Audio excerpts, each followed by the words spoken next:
সুপ্রিয় দর্শক, বৈষম্য বিরোধী ছাত্র আন্দোলনের অন্যতম সমন্বয়ক ছিলেন সার্জিস আলম। দেশকে স্বৈরাচার মুক্ত করার পর হঠাৎ করে গ্রেপ্তার হলেন বৈষম্য বিরোধী ছাত্র আন্দোলনের অন্যতম সমন্বয়ক সার্জিস আলম। হঠাৎ করে কেন গ্রেপ্তার হলেন সার্জিস আলম? এদিকে সার্জিস আলমের গ্রেপ্তার নিয়ে মন্তব্য করলেন অন্তর্বর্তীকালীন সরকারের প্রধান উপদেষ্টা ডক্টর মোহাম্মদ ইউনূস। বিস্তারিত জানতে ভিডিওটি না টেনে শেষ পর্যন্ত দেখতে থাকুন।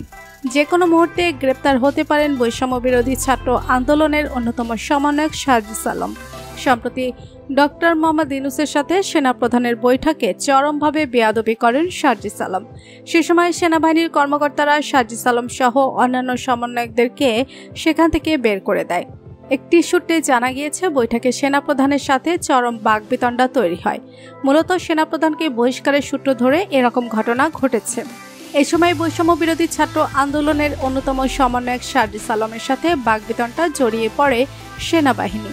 এজন্য ধারণা করা হয়েছে, সেনাবাহিনীর সাথে বাকবিতণ্ডে জড়িয়ে পড়ার কারণে যে কোনো মুহূর্তে গ্রেপ্তার হতে পারে বৈষম্য বিরোধী ছাত্র আন্দোলনের অন্যতম সমন্বয়ক সার্জিস আলম। বৈষম্য বিরোধী ছাত্র আন্দোলনের অন্যতম সমন্বয়ক সার্জিস আলমকে গ্রেপ্তার করা নিয়ে চলছে ব্যাপক সমালোচনা।